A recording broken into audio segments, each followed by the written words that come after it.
देख रहे हैं अंत तक 24x7 खबर सबसे हटके। नमस्कार, मैं हूं जूही श्रीवास्तव और आप देख रहे हैं अंत तक 24x7।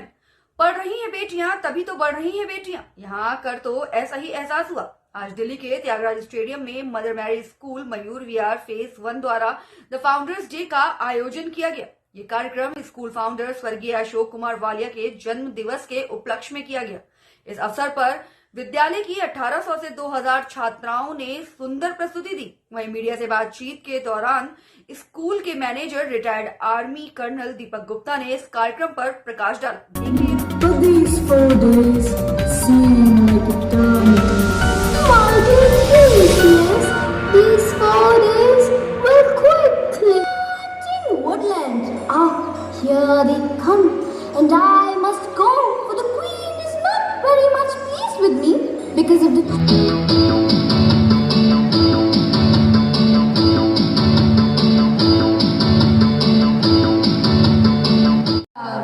It boiled it down.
It then became a film filler.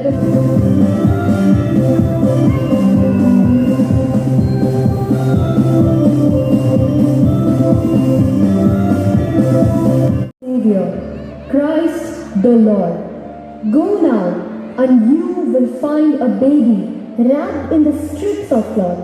Now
forbidden tree and plucks the fruit, thus committing the first sin.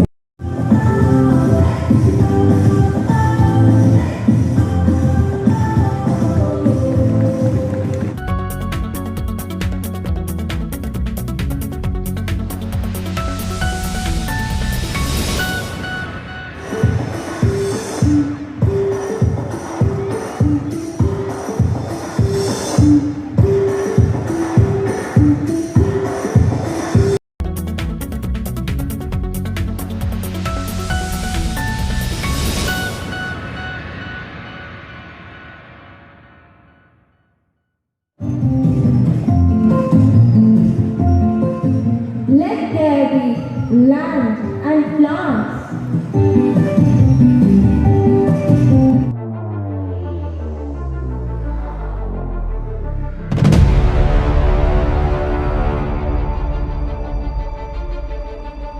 We witness pillars of glory being added to our alma mater year after year. I'm sure. Celebrate this wonderful day. We want to entertain you, make you happy. Come on,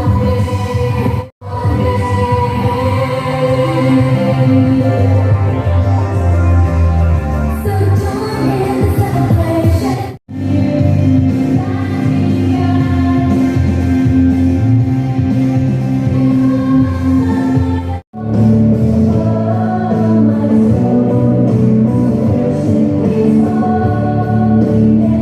photo उठा लेना photo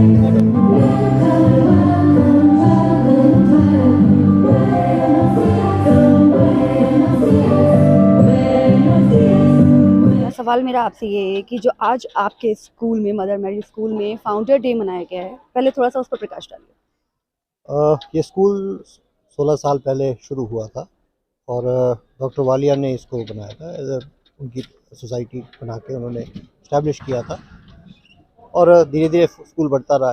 अभी तकरीबन 3000 बच्चे हो गए हैं और उस दौरान अब उनकी कोविड के दौरान उनकी देहांत हो गया, तो उसके बाद में फिर मैनेजमेंट उस टाइम पे काफ़ी हिली हुई थी क्योंकि सोसाइटी टूट रही थी। Finally it was everything was stabilised और फिर हम लोग ने इस बार फैसला किया कि डॉक्टर साहब की जन्म दिवस को ही हम फाउंडर्स डे के तौर पे बनाएंगे। तो हर स्कूल में एनुअल डे होता है और फाउंडर्स डे भी बनाया जाता है, तो उसी हिसाब से हमने भी फैसला लिया कि उनके जन्म दिवस के दिन ही हम ये दिन मनाया जाए। तो वो हमने 8 दिसंबर को उनका जन्म दिवस था, तो उसी हिसाब से बनाया था। एक्सपीरियंस अच्छा था। मैं पहली बार इस स्कूल में आया हूँ, तकरीबन 1 साल हुआ है मुझे यहाँ पर और अच्छा लगा। एक एक्सपीरियंस था देखने का, अरेंजमेंट्स करने का। मैं आर्मी बैकग्राउंड से था, तो यहाँ सिविल एरिया में सिविल के तरीक़ों से परिचय हुआ मेरा कि कैसे यहाँ काम होता है। थोड़ा एक्सपोजर था, थोड़ा नई जानकारियाँ मिली कि कैसे लाइसेंस लेने हैं, क्या क्लियरेंसेस लेनी हैं, अरेंजमेंट्स कैसे करने हैं, हदबंदियाँ हैं काम करने की, रात को टी टेम्पो आएंगे, दिन में नहीं आएंगे, सामान कैसे मूव करना है। इतने बच्चे 1800 बच्चे ने पार्टिसिपेट करना था, उनकी ड्रेसेस, उनका सारा अरेंजमेंट्स, उनका खाना पानी, उनका ध्यान रखना है क्योंकि सिर्फ गर्ल चाइल्ड है, कोई हादसा भी नहीं होना चाहिए। सिक्योरिटी उनकी सावधानी, कोई और लड़के इधर क्योंकि स्पोर्ट्स एरिया है, इतनी लेबर और सब आते हैं, तो वो कुछ हो ना जाए, कोई इंसिडेंट नहीं होना चाहिए।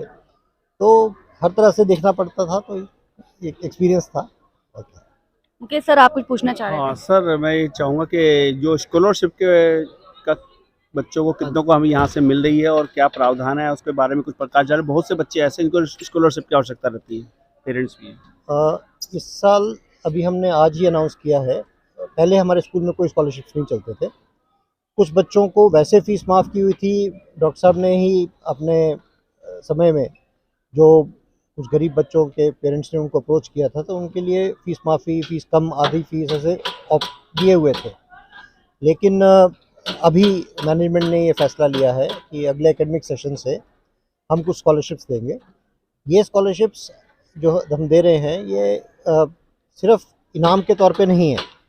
इनाम तो है, लेकिन ये उनके लिए है जो उनको सपोर्ट देना है कि फाइनेंशियली वो थोड़ा कंस्ट्रेंड है। जो फाइनेंशियली थोड़ा कंस्ट्रेंड है, उनकी सपोर्ट के लिए ही ये स्कॉलरशिप होगा।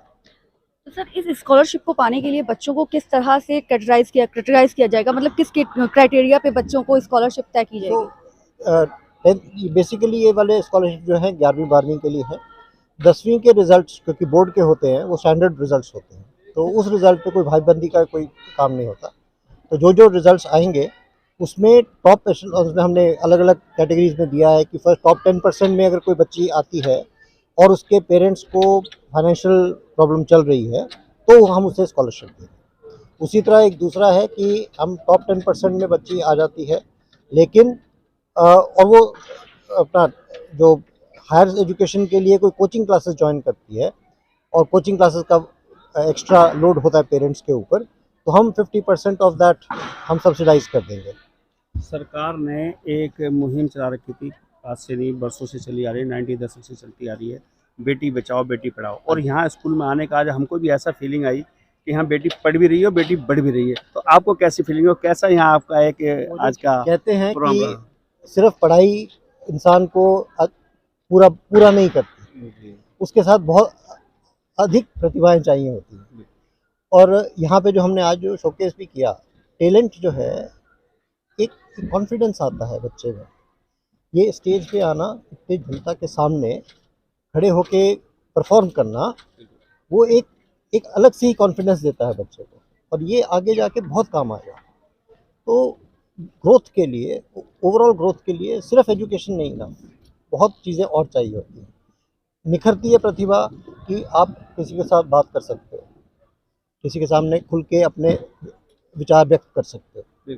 अगर आप झिझकते रहोगे, डरे रहोगे, आपको कॉन्फिडेंस नहीं है कि मैं बोल जाऊँ पता नहीं क्या हो जाएगा, वो चीज़ों फिर उभरने नहीं देती। तो इसीलिए हम स्कूल में भी कई इवेंट होते हैं, उनको स्टेज के ऊपर बच्चों को लाते हैं, वो डिबेट्स होती हैं, कॉम्पिटिशन्स होते हैं, ताकि बच्चे ऊपर आएँ और तभी उससे फ़ायदा होगा। Thank you sir.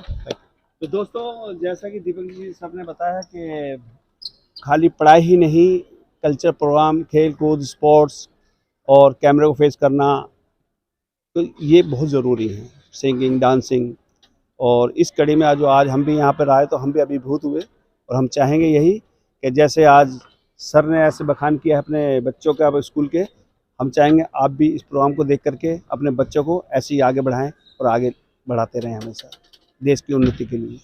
धन्यवाद।